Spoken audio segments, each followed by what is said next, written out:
que vous allez bien. Aujourd'hui on se retrouve pour une vidéo que vous m'aviez demandé. Je vous l'avais proposée, elle vous plaisait énormément. Donc la voici, la voilà.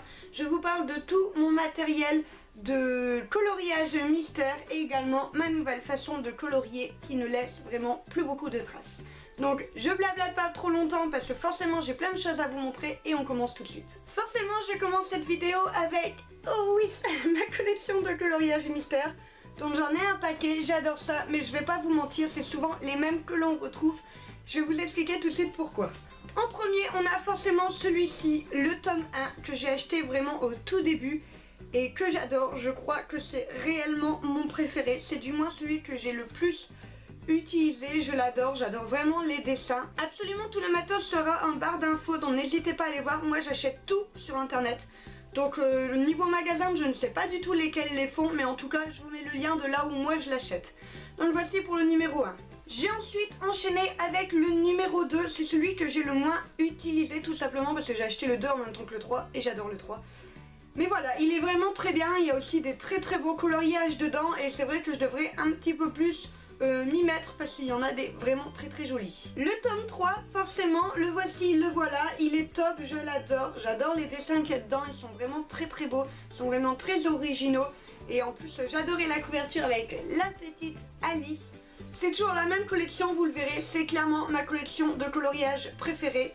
Donc pour ceux qui veulent savoir, c'est les Hachette Heroes et je les adore, les versions Disney sont vraiment très bonnes. J'ai la version Pixar, je suis vraiment pas Pixar à la base, c'est pas du tout mon truc, mais j'avoue que depuis qu'ils ont fusionné avec Disney, j'aime énormément. Donc du coup voilà, je le voulais aussi pour la collection parce que tout simplement je ne me voyais pas ne pas en avoir un, mais il y a réellement des très bons dessins dedans. Et voilà, j'ai prévu d'en faire d'ailleurs très prochainement. Celui-ci c'est réellement celui que j'aime le moins, même si c'est difficile de dire ça, tout simplement parce que ce ne sont que des Mickey, Donald et vraiment toute la bande, etc. C'est clairement pas mes dessins animés préférés. Moi je suis un monde très princesse par rapport au Disney et du coup j'ai un peu du mal avec celui-là. Néanmoins ce sont de très bons coloriages et ce que j'adore dedans, je vous l'avais déjà dit lorsque je vous l'avais présenté, c'est que les dessins se font par ordre chronologique. Donc on commence vraiment avec les tout premiers, les noirs et blancs de nos tout premiers Mickey, etc. Et on finit avec d'autres qui sont beaucoup plus récents et qui sont très beaux. Et c'est quelque chose que j'aime énormément, voir l'évolution des dessins. Le fameux trompe-l'œil dont je vous ai déjà fait une vidéo, je vous en avais fait gagner un. Et je l'adore aussi, il est vraiment différent, ça change vraiment de le colorier, ce n'est pas évident. Je l'ai déjà dit, je le redis, moi je m'y perds. J'adore les faire, vraiment c'est pas un souci, mais je dois me concentrer extrêmement pour ne pas suivre le dessin. Donc en fait comme vous voyez, on voit les formes mais ça ne correspond pas du tout au dessin qu'on va faire derrière et moi j'ai du mal à ne pas les suivre. Mais ça reste de très bons coloriages. Je dirais le bémol que je mettrai dessus, c'est qu'en fait on voit les traits, donc certes, mais au moment où on colorie, on les voit encore. Donc j'ai une abonnée qui m'a montré un de ses dessins qui était d'ailleurs magnifique, mais en fait il y avait dedans, je ne sais plus le personnage, mais il y avait une barbe blanche et on voyait encore du coup les yeux, etc. du personnage qui était visible à l'origine. Donc c'est vraiment dommage parce qu'en fait on voit encore le personnage qu'on est censé cacher. Et c'est vraiment le petit bémol que je dirais, sinon c'est vraiment top parce qu'on découvre réellement le personnage que l'on est en train de faire en le faisant. Parce que pour le coup c'est vraiment très difficile de le voir dès le départ.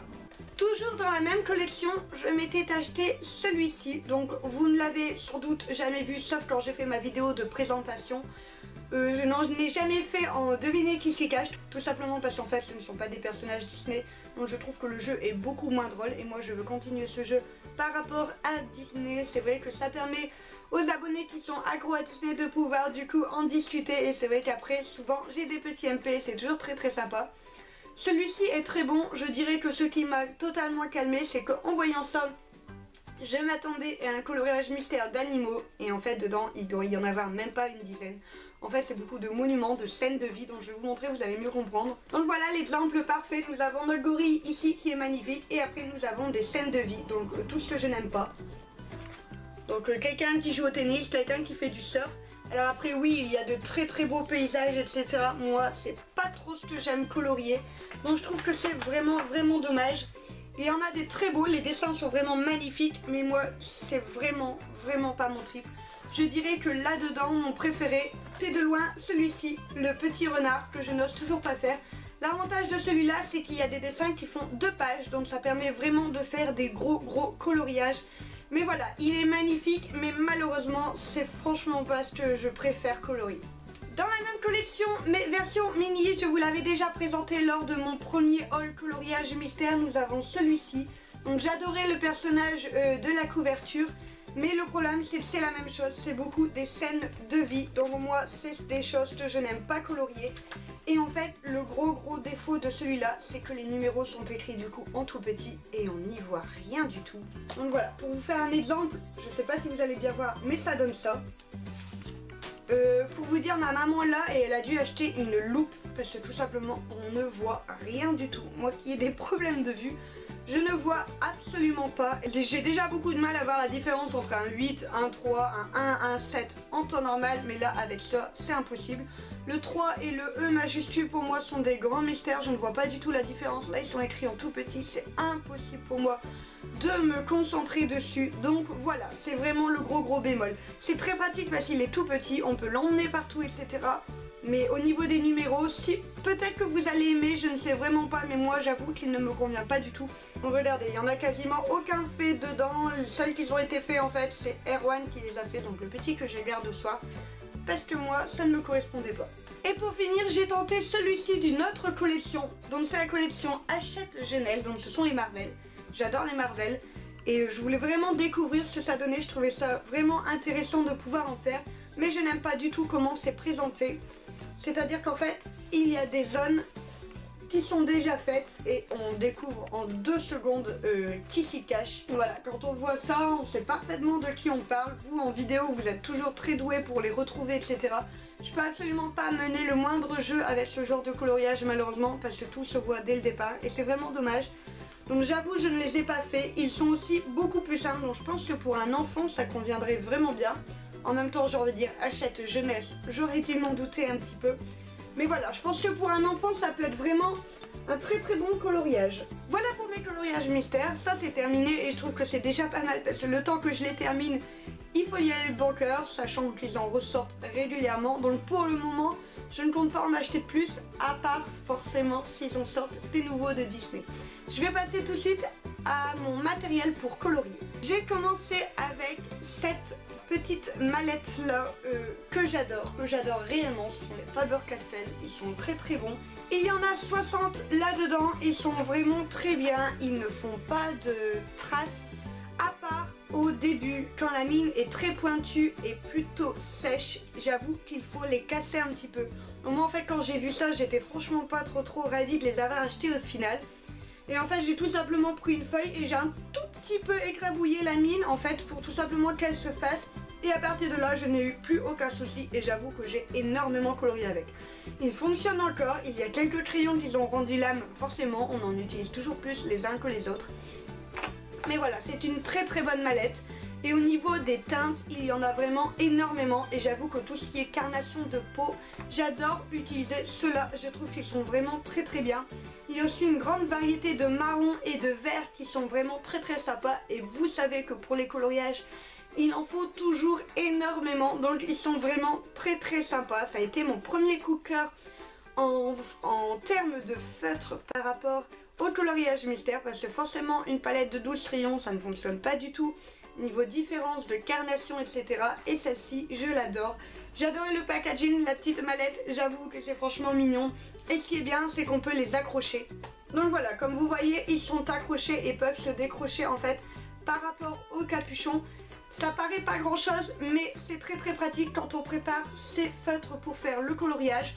En fait, tout simplement, on les clipse dans l'ordre et après, bah, c'est pas grave si on les déplace. Il suffit juste de prendre tout le paquet et c'est quand même beaucoup plus pratique. On ne doit pas toujours refaire l'ordre comme avec n'importe quel feutre. Donc ça paraît un peu gadget, mais j'avoue que moi, ça m'a beaucoup plu et j'aimerais énormément que tous les feutres soient accrochables comme ça.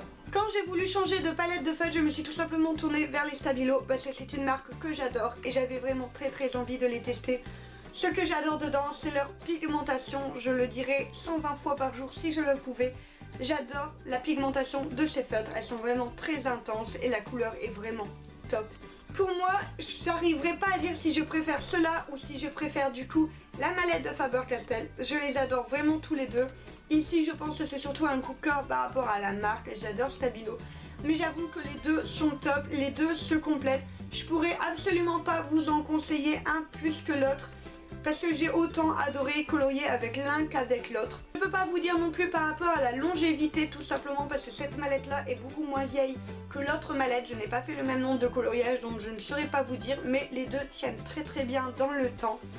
Je dirais que si je dois mettre un défaut à cela, c'est tout simplement le manque de couleur par rapport à la peau. Vous l'avez vu par rapport à mon portrait en pixel art, je vous le mets là-haut. La carnation de peau est très très compliquée avec les Stabilo et c'est pour ça que l'autre fait un très bon compromis, etc. J'aime les deux, mais j'avoue que cela, en plus le packaging est vraiment très très beau.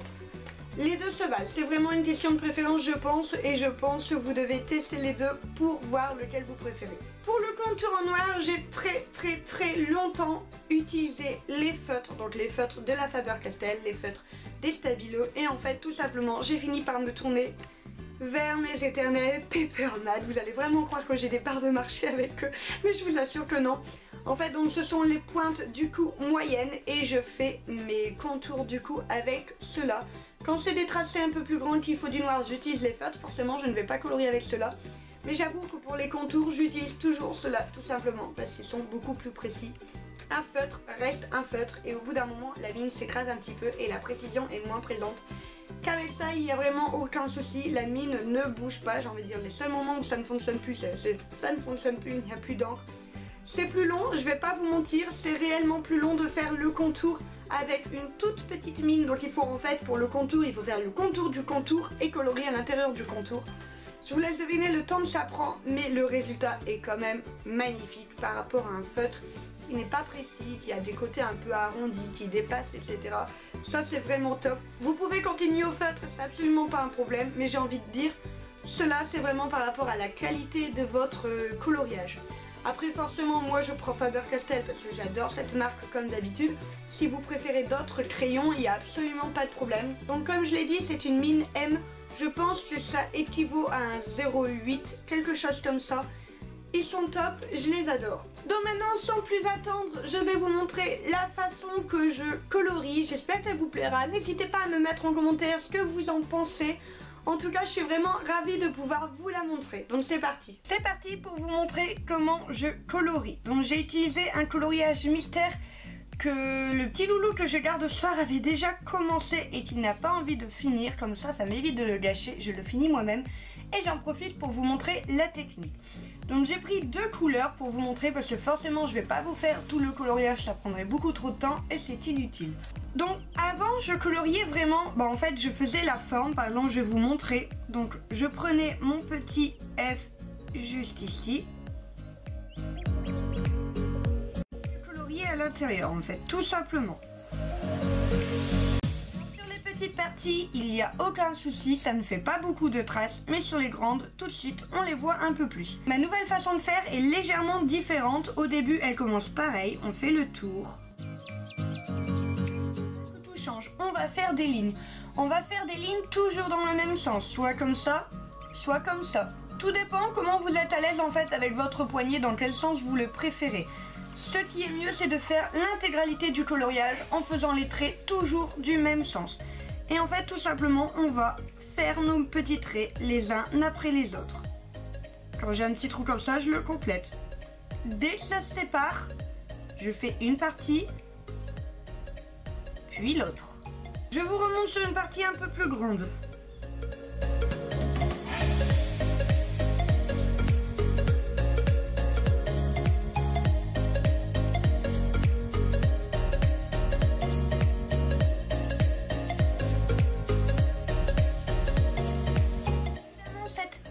N'est pas la plus rapide du monde, mais ici on ne veut pas de la rapidité mais on veut de la qualité et je trouve que c'est franchement le top.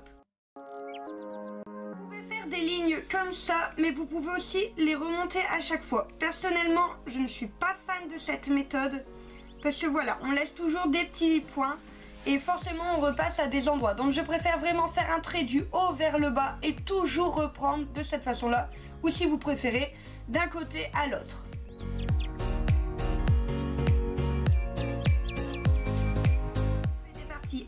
plus grande.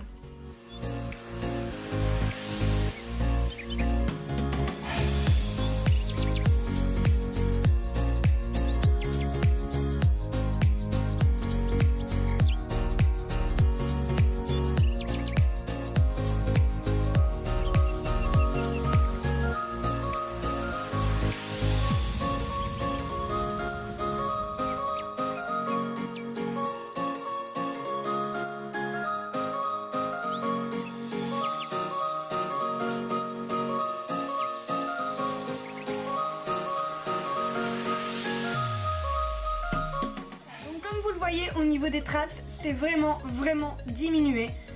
Je ne suis pas la pro pour le faire, j'ai énormément de mal à faire des lignes droites et serrées, mais c'est également un très bon entraînement, tout simplement parce que je suis obligée de le faire. Donc vous l'avez vu, moi ça a tendance à se courber un petit peu, je ne fais pas un trait bien droit, mais j'ai tendance à l'incliner légèrement. C'est absolument pas grave, étant donné qu'en fait, au niveau de la globalité, après on ne voit plus rien du tout. Donc voilà pour cette technique, j'espère qu'elle vous plaît. Et voilà, c'est terminé, j'espère vraiment que cette vidéo vous a plu. En tout cas, moi j'ai adoré la faire, j'adore les coloriages mystères, donc forcément tout ce qui s'y tourne, j'adore ça. N'hésitez pas à me mettre en commentaire ce que vous en pensez, les coloriages mystères que vous avez, le matériel que vous utilisez. J'adore forcément utiliser toujours des nouvelles choses et tester des nouveaux produits. N'hésitez pas à me mettre un petit pouce bleu si comme moi vous êtes accro au coloriage mystère. Quant à moi, je vous fais des gros bisous et je vous dis à la prochaine.